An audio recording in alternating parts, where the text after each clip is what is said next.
Est-ce que vous êtes prêts pour la nouvelle série? Star Wars Unlimited, Jump into Lightspeed.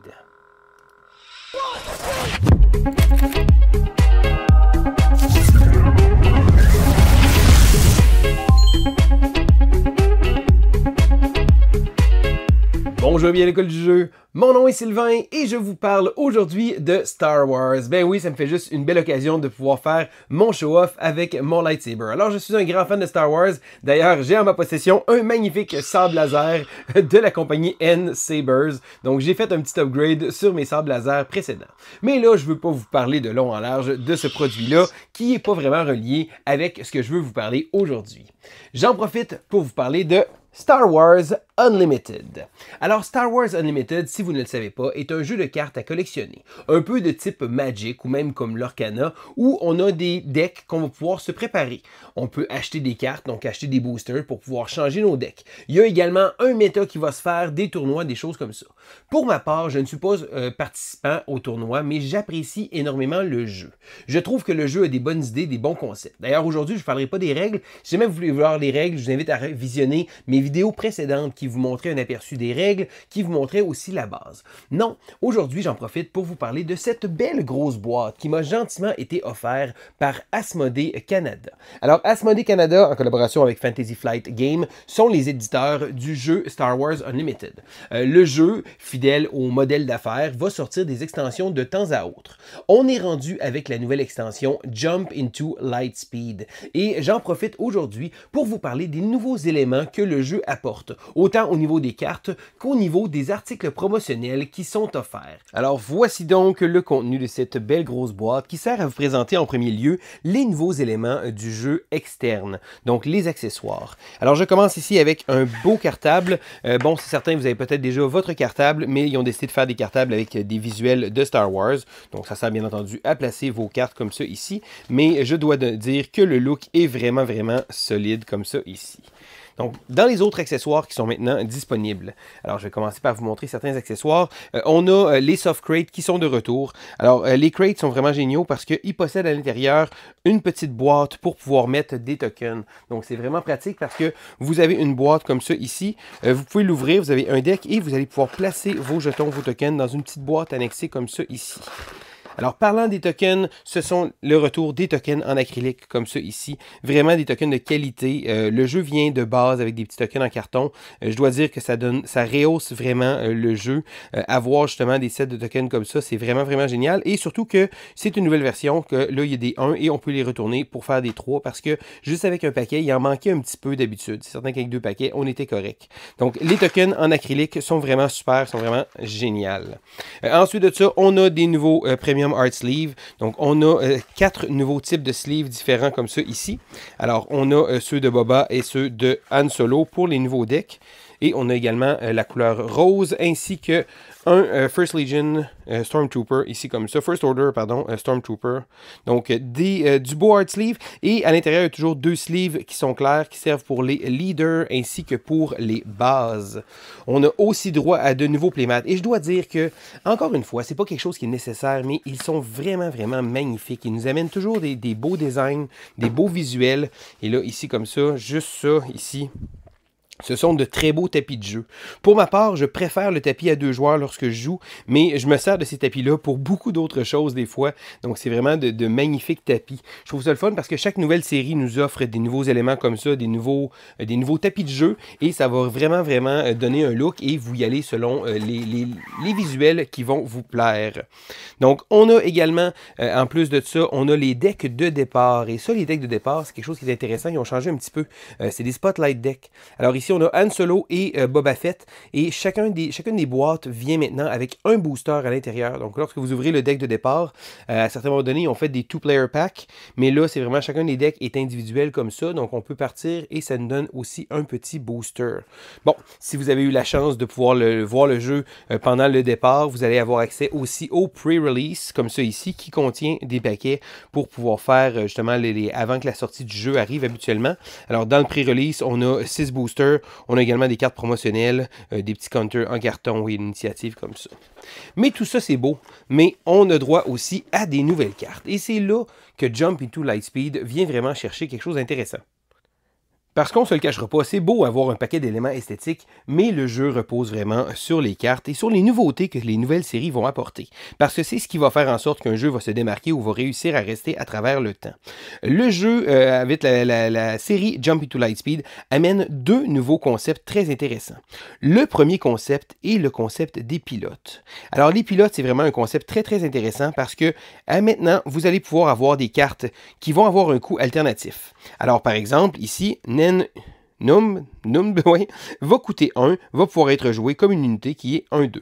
Cependant, on peut le jouer avec le mot-clé Piloting. Alors, Piloting va avoir un coût alternatif. Donc, dans le cas ici, bon, c'est le même coût, et des fois, ça va être des coûts qui sont différents. Et on peut l'attacher. Donc, on ajoute dans un véhicule, et là, ça prend absolument un véhicule. Donc, comme ça ici, si on regarde, il y a un véhicule. Donc, ce qu'on va faire, c'est qu'on va attacher un pilote sur un véhicule et il va donner des powers ici, donc des bonus et également des petits bonus supplémentaires. Donc, chacun des véhicules peut en théorie avoir un seul pilote qui est attaché, qui sert comme attach unit ici comme ça. Donc, ça va rajouter vraiment un beau cachet. Une autre chose intéressante qui a été ajoutée avec ça, c'est que certains leaders comme Han Solo ici peuvent être également déployés comme un upgrade.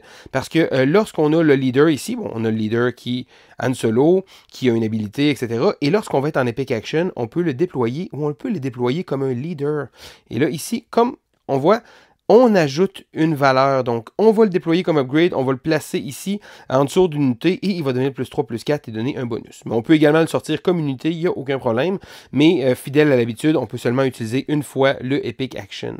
Ça va rajouter de la versatilité, des possibilités, mais également, ça va devenir très intéressant de pouvoir utiliser certains véhicules. Et là, certains véhicules comme le Faucon Millennium dans ce deck-là vont vraiment être bénéficiés d'avoir ici comme ça. Donc, vous pouvez déployer un pilote additionnel dans cette unité et il devient plus fort pour chaque pilote. Ça veut dire qu'on peut avoir Chewbacca et Han Solo qui pilotent le Faucon Millennium. C'est vraiment un concept très intéressant et ça vient vraiment rajouter des possibilités dans les decks existants, donc de rajouter des pilotes dans vos decks. Le deuxième concept qui a été ajouté, on le voit ici avec le deck de Boba Fett. Donc, on va utiliser ici une habilité, un nouveau mot-clé qui s'appelle les dommages indirects. Les dégâts indirects qui sont faits à un joueur. Donc, par exemple, Boba Fett, pour une raison, le deck de Boba Fett fait 1 point de dégâts indirects à un autre joueur. Ce dégât-là, c'est l'autre joueur qui va choisir où est-ce qu'il fait son dommage. Donc, il va assigner un dommage qui ne peut pas être prévenu. Ça veut dire que même les shields, il n'y a rien qui va pouvoir le bloquer. Et ça peut être à travers ses bases ou ses unités. C'est l'autre joueur qui choisit. Donc, plus on va faire du dégât indirect, c'est vraiment comme si on s'imagine des balles perdues ou des lasers perdus, eh bien c'est l'autre joueur. Et là, plus on va rajouter des dégâts comme ça, et c'est l'autre joueur qui va devoir faire les choix. Un autre concept très intéressant, et dans le deck de Boba Fett, on a beaucoup de cartes qui vont venir interagir avec ça. Donc par exemple ici, de faire 2 points de dégâts indirects. Certaines cartes vont nous dire que voilà, le dommage indirect qu'on fait aux adversaires est augmenté de 1. Donc ce deck-là va vraiment aller chercher sur cet élément-là. C'est ce que je trouve le fun avec les deux decks thématiques, parce que les deux decks thématiques vont chercher vraiment des concepts nouveaux du jeu, et avec ces decks-là, on peut dire, hey, on va simplement améliorer ce deck-là, on peut complètement en faire un nouveau, mais juste de pouvoir améliorer ces deux nouveaux decks-là, je trouve ça vraiment super, et le fait que, justement, les petites cartes, les petits paquets comme ça, incluent un booster, ça vous donne l'occasion de pouvoir le changer immédiatement avec les cartes que vous allez pouvoir avoir. Donc, une nouvelle série vraiment géniale, et il y a une nouvelle chose qui, elle, n'était pas dans la boîte, mais que j'ai décidé de vous présenter. Maintenant, le jeu vous offre la possibilité d'acheter, bon, bien entendu, des boosters standards. Alors, lorsqu'on ouvre un booster standard, bien entendu, ici comme ça, on a des cartes ici. On a bien entendu toujours le même concept. On a les cartes. On a à la fin toujours une carte foil ou une carte rare à la fin. Donc ici, une rare, une foil. Luke Skywalker, magnifique d'ailleurs. Un nouveau pilote. Youhou! Donc, on a les boosters qui sont standards. Mais on a également de nouveaux boosters de collectionneurs. Et là, je ne vous le cacherai pas, Carbonite Edition, ce sont des boosters qui sont spéciaux parce qu'à l'intérieur se cachent des cartes qui ont tous un visuel alternatif. Ça peut être des Hyperspace, ça peut être des foils, ça peut être des cartes signatures aussi, des cartes vraiment nouvelles. Donc ce booster-là est vendu à un prix assez cher, donc on ne se le cachera pas, c'est un booster qui vaut pratiquement 40$. J'ai décidé d'en acheter un pour pouvoir vous le présenter, j'avais très hâte. Je ne suis pas tant un collectionneur que ça, mais inutile de vous dire que j'ai très hâte de l'ouvrir. D'ailleurs, il va probablement avoir sa petite vidéo bien à lui très bientôt. Je garde le suspense. Donc, ça fait le tour de cette nouvelle série. Alors, je ne prendrai pas le temps de vous présenter toutes les cartes de tous les decks, mais je voulais au moins vous montrer un peu le feeling que les decks peuvent avoir, parce que c'est ça la joie de pouvoir découvrir ces jeux-là, justement, c'est de pouvoir découvrir les cartes. Et vous pouvez, si vous le désirez, aller sur Internet, fouiller pour toutes les cartes, mais moi, j'aime toujours ça, de pouvoir les découvrir au fur et à mesure. Donc, c'est certain que je ne passerai pas à travers toutes les cartes, ou à travers toutes les cartes légendaires, les cartes qui valent cher, ou les cartes qui sont plus intéressantes, qui sont plus utilisées dans le méta. Je voulais principalement vous présenter les nouveaux éléments que Jump to Lightspeed peut nous proposer. Alors, je suis toujours un grand fan du jeu et c'est toujours agréable de pouvoir vous présenter les divers accessoires que le jeu nous propose. Oh oui, je voulais vraiment vous en parler, mais j'ai réussi à avoir ma première showcase. Youpi! Donc, et voilà, ça fait le tour des nouveaux éléments. Alors, personnellement, je suis un grand fan du jeu. J'apprécie énormément et je suis très reconnaissant d'avoir pu avoir cette belle boîte-là avec les différents éléments. Mais dites-vous que je suis également un vrai fan du jeu parce que des boosters, j'en achète et j'en ai acheté pas mal. Ça, c'est juste mes boosters, quelques petits boosters de la dernière série. Alors, comme vous voyez, je suis un vrai fan du jeu et je trouve que cette nouvelle extension-là vient vraiment bonifier encore plus le jeu. Vous savez, un jeu va sortir et on se demande tout le temps, est-ce que le jeu va réussir à tenir la route? Donc, certains jeux vont pas réussir nécessairement à tenir, certains jeux vont tourner un peu en rond dans leur même concept, mais ici, je trouve que Star Wars Unlimited amène des nouveaux concepts tranquillement à chaque nouvelle extension.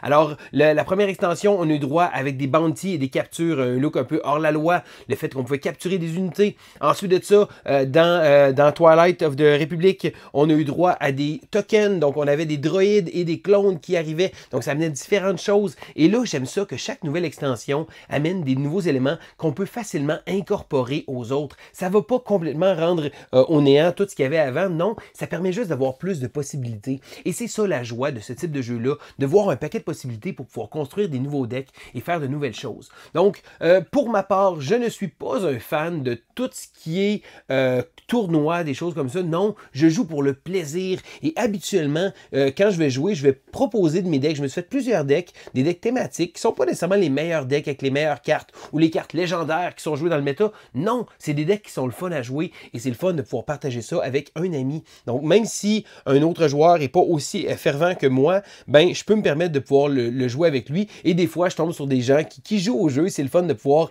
tester nos decks avec les autres. Donc, pour ma part, je préfère faire un paquet de petits decks qui sont super thématiques, histoire de pouvoir montrer ce jeu-là, parce que je trouve que mécaniquement parlant, le jeu est bien pensé. Oui, il y a l'aspect de collectionner des boosters, je sais que ça ne plaît pas à tout le monde, et dites-vous que c'est même pas obligatoire, juste avec les decks de départ, vous en avez assez pour avoir bien du plaisir.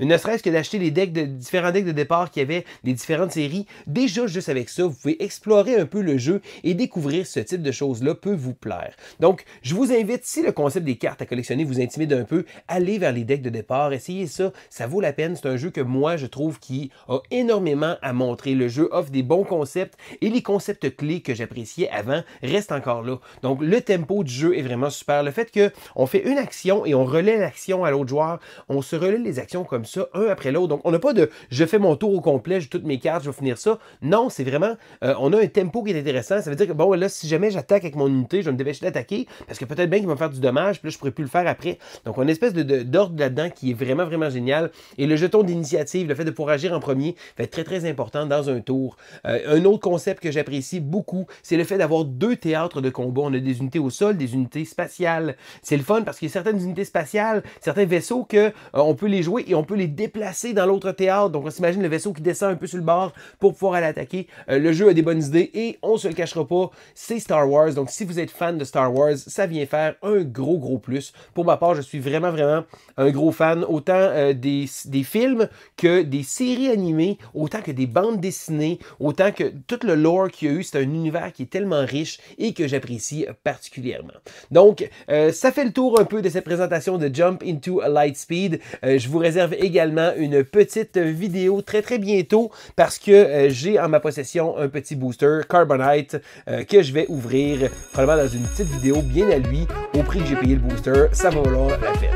Donc, c'est Sylvain pour l'école du jeu et on se dit à la prochaine!